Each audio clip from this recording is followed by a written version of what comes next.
주십시오. 네, 마포 의뢰 손혜원입니다. 야당 의원님께서 아까 이제 모금액에 대한 얘기를 하셨습니다. 역대 정권의 모금액. 저희는 이것을 야당 의원들께 두 번째 듣습니다. 우리가 여기서 논점으로 갖고 가는 얘기는 모금액에 관련된 모금에 대한 얘기가 아닙니다. 과도하게 모금을 했다는 것에 대한 의심을 하는 것이고요. 거기에 대가성이 있지 않는가라는 부분입니다. 그리고 다른 재벌 기업보다 더 유별나게 여러 번 더 많이 미르재단, K스포츠재단에 돈을 낸 삼성에 대해서 우리가 그 대가성이 무엇이냐라는 얘기고요. 이것은 조금 이따 하겠습니다. 아까 다 못한 얘기가 있기 때문에 저는 이 정부가 모금이 아니라 재벌에 대한 모금이 아니라 국가 예산을 빼먹기 위해서 요소요소의 사람들을 심고 그 사람들을 어떻게 활용했나 하는 이야기를 하고 있습니다. 윤태용 실장님, 다시 한번 여쭤보겠습니다. 누가 보냈습니까? 문체부로. 저는 누가 보낸 것이 아니고요. 2014년 10월경에 제가 기획재정부에 근무할 때 제가 상당히 고참 국장이었습니다. 근데 저희 동기 후배가 다 차관급으로 승진해서 그때 전체적으로 부처 간에 고공단이기 때문에 다른 부처에서도 한번 일해볼 수 있는 스스로 기회가 가셨습니까? 그래서? 그렇지 않았습니다. 저에게 여러 가지 옵션이 있었습니다. 해외를 가든지 민간을 네, 가든지 당으로 가든지. 물어본 제가 잘못인 것 같습니다. 문체부 요청으로 기재부 직원이 상식적으로 옮길 수 있는가? 이것은 아마 여러분들이 더 잘 아실 것입니다. 이 날짜를 한번 보시겠습니다.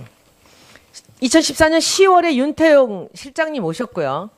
11월에 홍상표 전 콘텐츠진흥원장이 임기 4개월을 남겨놓고 그만둡니다. 그 다음에 12월에 송성각 콘텐츠진흥원장이 옵니다. 제가 한번 보여드릴게요. 송성각 원장 이력서 1차 심사 먼저 보여주세요. 앞에 거. 이게 얼마나 놀라우냐 하면요. 여기 송성각이 90점을 맞습니다. 그리고 또 2등을 합니다. 여기서 1등 한 사람이 최저점수 받았고요. 2등 한 사람도 최저점수 받습니다. 그리고 2등이 그렇고 3등이 최저점수 받습니다. 여기서 2등을 했고 여기 90점을 준 사람 무슨 위원입니다. 2차 한번 보시겠습니다. 면접입니다. 여기선 똑같은 박 의원이 97점을 주는데요. 1차에서 1등한 사람 최저점수 줬고요. 86점. 끝에서 두 번째입니다. 그리고 2등한 사람. 1차 면접에서 2등한 사람한테 85, 86 둘 다 최저점수 줍니다. 위에 75 하나 더 있군요. 그리고 송성각 원장이 97점을 맞아서 결과로 몇 등 했게요? 3등 했습니다. 그리고 이 사람이 컨텐츠 진흥원장이 됩니다. 그런데 저 박 국장 누군지 아시죠? 윤 실장님? 네, 알고 있습니다. 네, 이름 좀 얘기해 주세요. 그 당시에 박영국 정책관이었습니다. 윤 실장님 바로 밑에 있던 사람이죠? 예, 그렇습니다. 이 사람이 가서 저렇게 점수를 줍니다. 그리고 송성각이 12월에 컨텐츠 진흥원장으로 옵니다. 그리고 아까 제가 말씀드렸듯이 예산이 오르기 시작합니다. 예산이 폭등을 하는데 2014년에 2,070억이었던 컨텐츠 진흥원 예산이 2017년 예산이 3,900억. 2배로 오릅니다. 이 오르는 예산 어떻게 되는 겁니까? 우리가 보통 문체부에서 돈 아무리 예산 올려도 이 예산이 기재부에서 모든 것이 막힙니다. 기재부에서 오신 실장님께서 이 절대 불가한 이런 예산들을 2배로 1,000억대 예산이 올라가는 것을 우리가 어떻게 이해해야 합니까? 이 그림들 맞춰보면 최순실 차은택의 문화체육관광부 산하 이 컨텐츠 진흥원을 통해 국고를 빼돌리려는 전략입니다. 그리고 이 컨텐츠라는 단어는 여러분들이 앞으로 자주 만날 것입니다. 이번에 국정조사 기간 동안에 이 컨텐츠라는 단어가 문체부에서 어떻게 활용될지 제가 낱낱이 보여드리겠습니다. 그리고 700억 정도 미르재단의 그 모금 정도가 이들의 목표가 아니었다는 것도 제가 보여드리겠습니다. 그리고 이 문체부 감사, 자체 감사 생각 없으십니까? 장관님?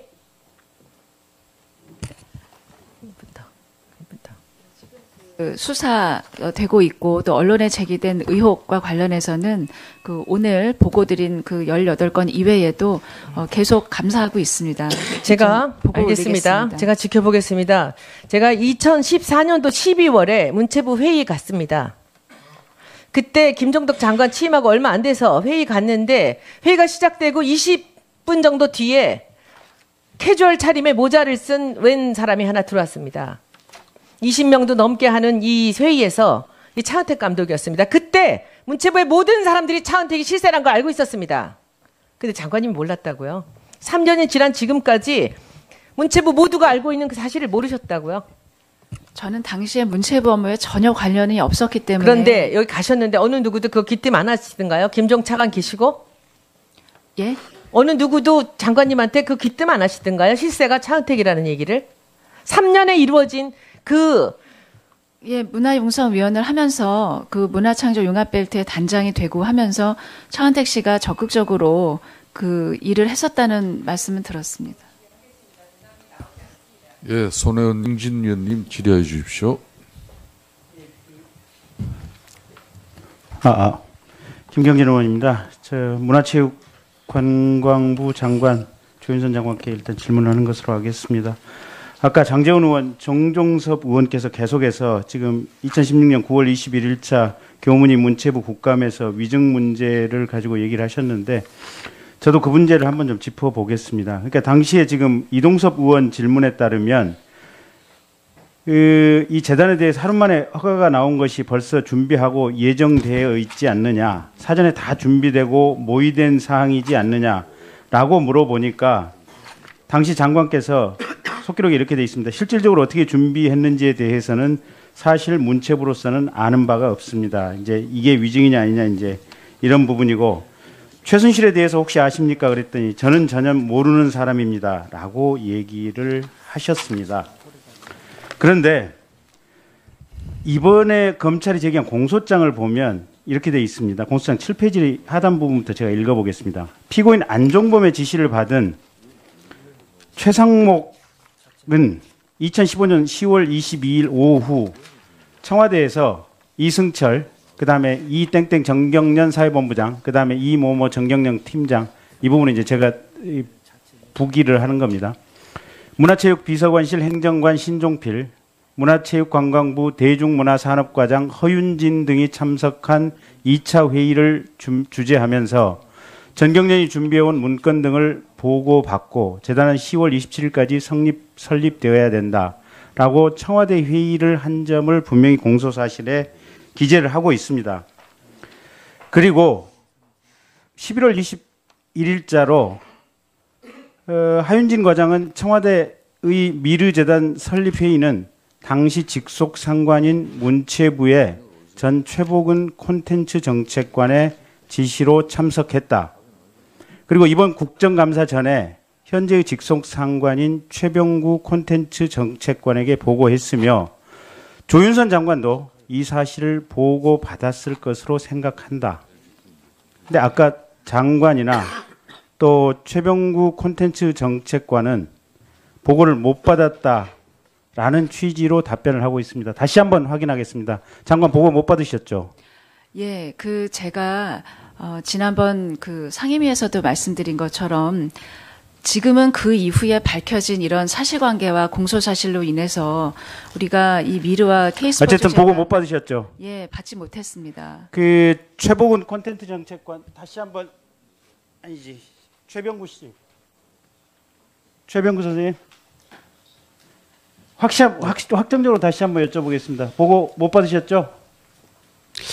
제가 정확하게 기억을 초기라서 구체적인 내용들을 보고 받았는지 정확한 기억이 없습니다. 기억이 없다. 이게 지금 이 사건의 문제가 그겁니다. 이 범죄의 모든 정점에 대통령이 있고 사실은 대통령이 범죄의 수괴입니다. 그 상태에서 이렇게 저렇게 장관부터 국장, 과장까지 대통령의 범죄 행위에 부역을 하다 보니 자신들의 생존을 위해서 거짓말을 할 수밖에 없는 이런 구조입니다. 2016년 올해 9월 27일 날 이 국감 어간에 대통령이 뭐라 그랬냐면 최순실 얘기를 꺼내니까 국기를 흔드는 유언비어를 유포하고 있다라고 대통령이 얘기를 했습니다. 조윤선 장관께서는 이 자리에서 부인은 하고 계시지만 언젠가는 밝혀질 것이라고 보고 특히 하윤진 과장 거짓말 탐지기 조사를 한다면 최소한 현재 최병구 콘텐츠 정책관에게 보고했는지 여부는 아주 분명하게 나올 거라고 생각하고 조윤선 장관 역시 언젠가는 형사처벌을 피하기 힘들 거라고 생각을 합니다. 굳이 더 사건을 꼬여서 위증을 할 생각을 안 하셨으면 좋겠습니다. 위원님, 당시에 국정감사 때에는 주된 이슈가 이 모금 절차에 청와대가 개입했느냐, 주도해서 했느냐라는 질문이 주로 있으셨고, 그 다음 질문으로는 이 설립 절차에서 허가 신청을 한 그 신청 서류 중에서 창립총회를 하지 않고도 한 것처럼 허위로 기재한 사실이 있는데 그것에도 불구하고 허가를 내준 게 설립 허가를 취소해야 되지 않느냐라는 질문을 주로 하셨습니다. 장관님 대답을 끊어서 1분만 더 쓰겠습니다. 그때 당시에 이 정도 논란이 되는 사안에 대해서 장관이 해당 부처 실국장한테 확인을 안 했다고 한다면 정말로 무능의 징표고 확인이 안 됐을 리가 없다고 생각합니다. 또 하나, 이석수 특별감찰관 건입니다. 8월 29일 날 이석수 특별감찰관이 사표를 냅니다. 대통령이 한 달 가까이 가지고 있다가 9월 30일자로 사표를 전격적으로 수리해버립니다. 국정감사 법사위 기관 증인으로 출석을 해서 증언을 하겠다고 이석수 감찰관이 얘기를 하니까 수리를 해버린 겁니다. 근데 문제는 그 다음에 법무부의 자세입니다. 법무부에서 무슨 짓을 하냐면 특별감찰관이 퇴직했으니 특별감찰관 보도 퇴직을 하고 전 직원의 임기가 종료한다라는 해석을 인사혁신처에 끌어내면서 특별감찰관실에서 아무도 없도록 만들어버립니다. 이거 역시 법무부가 당시에 최순실 게이트에 대해서 대통령, 범죄자인 대통령에게 맹목적으로 충성하기 위해서 사실상의 증거인멸 구역행위를 한 간접적인 증거입니다. 굳이 이 부분에 대해서는 수밖에 답변을 못 드리겠습니다. 네. 대한민국의 전 공직자들이 이렇게까지 대통령에게 구역해서 그 지위를 유지하고 싶었습니다. 이 자리에 계신 분들 반성하셔야 될 분들 굉장히 많다고 생각합니다. 예. 진영 장관 물러나신 예 한번 생각해 보십시오. 유진영 장관 사례 한번 생각해 보십시오.